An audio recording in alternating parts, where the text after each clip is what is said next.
Hello everyone, and welcome to my mini-series where I will highlight some of the functionality within the 3D printing essentials.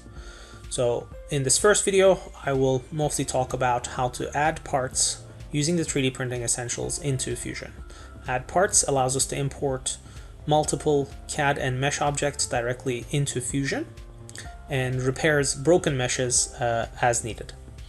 To utilize 3D printing essentials, and specifically the add parts, we need to not be in a part design, but in a hybrid design or an assembly design, because we're importing multiple parts, which makes it an assembly, into Fusion.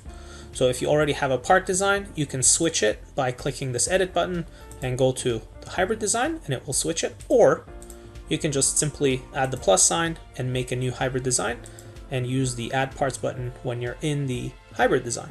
So now that we're in a hybrid design, we're going to add our parts. But before we do, we have a few settings that we can edit.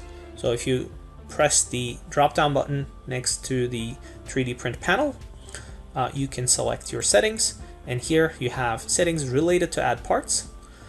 These are the settings that I prefer, which is opening my parts and repairing them.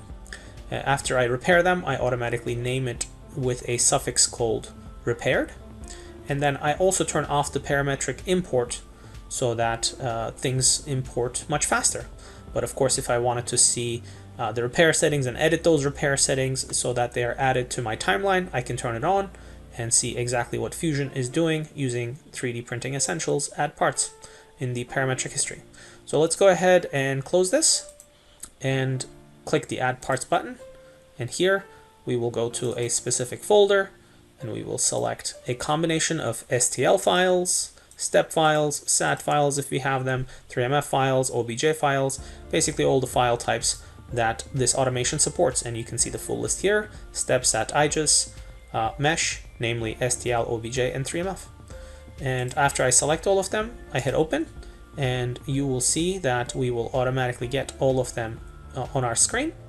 And as the automation completes, it will also fit the view so we can see all the parts on our screen. If you expand this list in the browser, you will see that they have been imported. And in fact, one part was repaired during the import process and received the name repaired, but we don't necessarily see the repair action as a parametric timeline because we turned it off. So let's demonstrate it one more time by changing that setting so we see the difference. So we'll go ahead and change the setting and say we will do the parametric import this time, and we'll add our same group of parts. And this will take slightly longer because now the repair item has been added to the timeline, and which means I can right click and edit that if I need to see what happened before and after the repair. So in this case, we had an open boundary and the repair action closed that hole. When we hit OK, you can see that it repaired. And that's why in the previous design, this object was renamed to be repaired, but we didn't have the repair in the timeline. And you will also notice that each object is its own unique component. And if you wanted to see different geometry with different colors, like I do on your screen, you can always go to inspect and turn on the component colors. In my case, it is on. If I turn it off, you will see everything goes back to its kind of generic gray geometry. And my display settings in this case is shaded.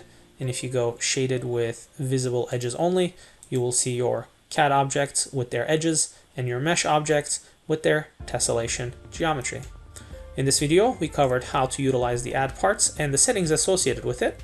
Stay tuned for other episodes where we cover all the various different tools and scripts available to us within the 3D Printing Essentials.